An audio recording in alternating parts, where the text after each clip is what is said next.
Hi, okay, so today's class we did some Enrosques, both leader and follower Enrosques, but then we also did a sort of Energized Hero. We did an introduction to an Energized Hero. So we'll do this in two parts and cover the two things. Enrosques are this kind of sort of corkscrew action that you do with your feet, so you can sort of decorate a turn a little bit rather than just doing a turn like that. You can get this sort of corkscrew action thing going with the feet. Leaders and followers can do it. Leaders typically you could do it whilst you're leading, which is what we'll do in a minute, whilst you're leading a hero around yourself. So you would prepare, lead, turn, turn, turn, turn, turn, turn, and then uncross. However, followers, it could be more of a decoration. We'll come to that in a second. Okay, so how does it actually work? Well, we start off, and we spend a lot of time when you start learning tango, saying keep your heels together, and when you turn, you maintain that shape. So you're constantly in that shape as you turn. Remember, when you turn, it's shoulders go, and then everything else catches up. What we're not doing is trying to go and then turn, yeah? So it's always shoulders and catch up. Well, if you actually keep both balls of the feet on the floor, still be weighted on one side primarily or the other side, as you turn, you end up in this sort of corkscrew thing, which is what you find a lot of beginners do anyway. Whenever they're turning, they end up there and then end up split weight. This is a problem, so we spend ages teaching people not to do that, and then we reintroduce it and call it an Enrosque and expect it all to make sense. Well, it's tango for you. So anyway, the idea is that as you turn, you keep the balls of both feet on the ground. Yeah, like that. It's slightly more balanced than that. You're not going to get all the way around because your feet are going to get caught. So what we tend to do is, certainly for this one, we'll do a preparation. That's where we start. Turn. Turn, turn, turn, turn, and then unhook. Yeah? When you're like that, your feet are running quite close together, so make sure your heel is high enough. You don't go because you're just going to hit your other foot. So make sure your heel is high enough so that when you turn, first of all, your right heel goes over your left foot, then your left heel goes over your right foot, yeah? Harder to do slowly. Very strange. Yeah. Anyway, so what that looks like in a hero would be prepare, and around, unhook, and then we can walk out. Yeah? There's no specific way to do these. It's all about this sort of corkscrew action. So you can do that, you can lead around there, do the corkscrew action there, yes, so it's up to you. It's a decoration, it's an embellishment, it's not a rule, and ideally whatever's going on down here won't affect the lead, because what we don't want is to be in a situation where we're preparing for the hero, and then as we lead that, as we try and get the foot into position, we kind of lead something else as well. We want to be, that foot movement doesn't disturb the relationship with our partner. Yeah? Okay, so that's the leader one we looked at. The follower Enrosque, it's basically the same action. We did it in a ocho, that's the word. We did it in an ocho. It's basically the same action that you prepare, but then you do your ocho turn. But because we're not turning as far, and because it's a little bit more fluid and a bit more dynamic, it looks slightly different. So what you get is this sort of prepare kind of thing. Prepare. So you prepare and turn. Prepare and turn. So it just adds a little bit of dynamics to the step. So we start off with an ocho, prepare, and then step, around, corkscrew, around, corkscrew. Yeah? So, followers, two things to look out for. One, you are stepping across, you're stepping across your own centre line. So you're preparing there and then turning like that. If you've got heels, make sure that this foot is either high enough or far enough forward that your heel's not going to catch your own toe, because that will hurt. Secondly, if you're doing it when you're in reasonably close to your partner, if you sweep around too much, you're going to catch his foot. So make sure that as you do that, it's kind of there. So your toe is pointing downwards.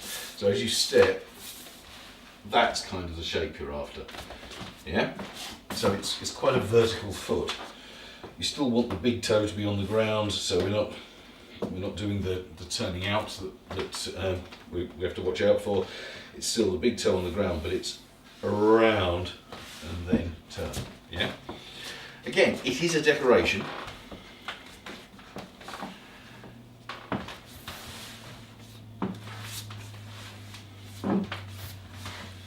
So there's no rules about how it should look and how it should happen. I would recommend not doing it every turn. He's literally just standing there looking out of the door the entire time.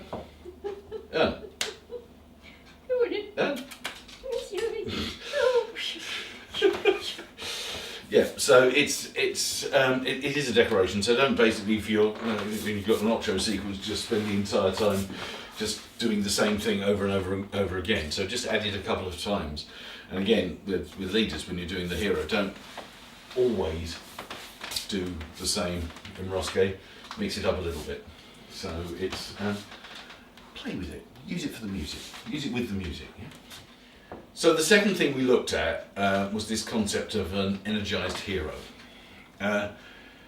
It's one of those things. When I first started learning tango, there was a school of thought that you kind of launched the follower into a hero, and she sort of carried on doing it on her own until you told her to stop.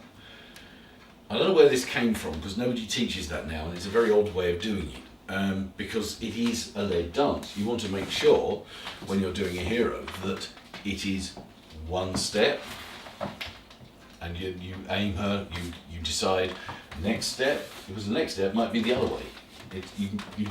She doesn't know which way you're going to go, so every step should be treated as separate. Even if it all flows together quite well,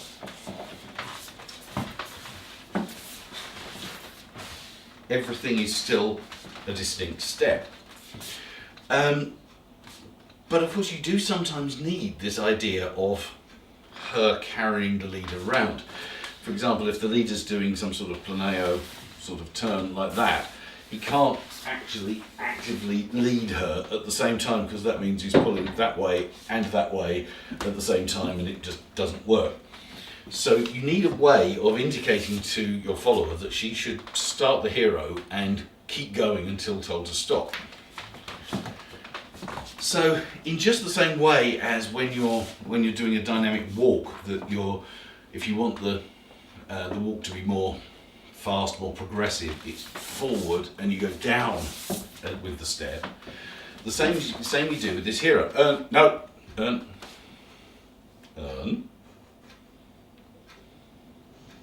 was about to jump on the television. This would be bad. Anyway.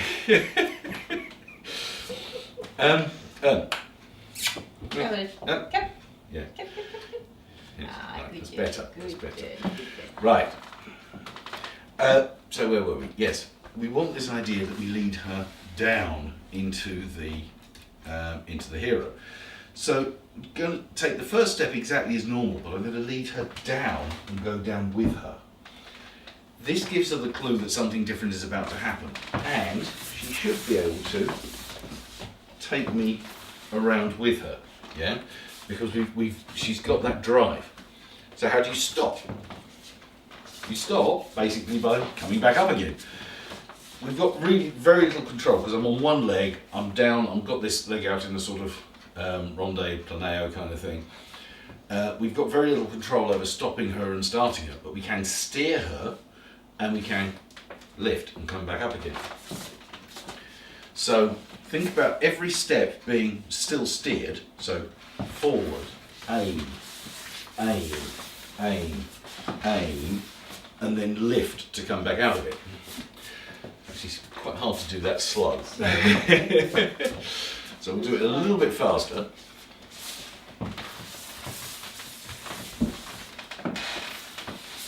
Yeah, that worked nicely.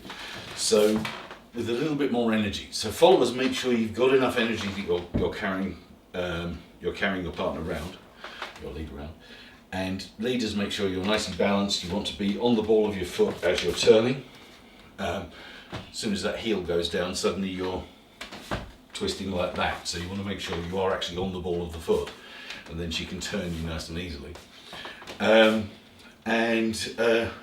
Just remember that you've got to keep your own axis, because I'm balanced perfectly there. She's doing all the hero around me. If either of us are pulling on the other one, we're going to wobble and it's all going to go wrong.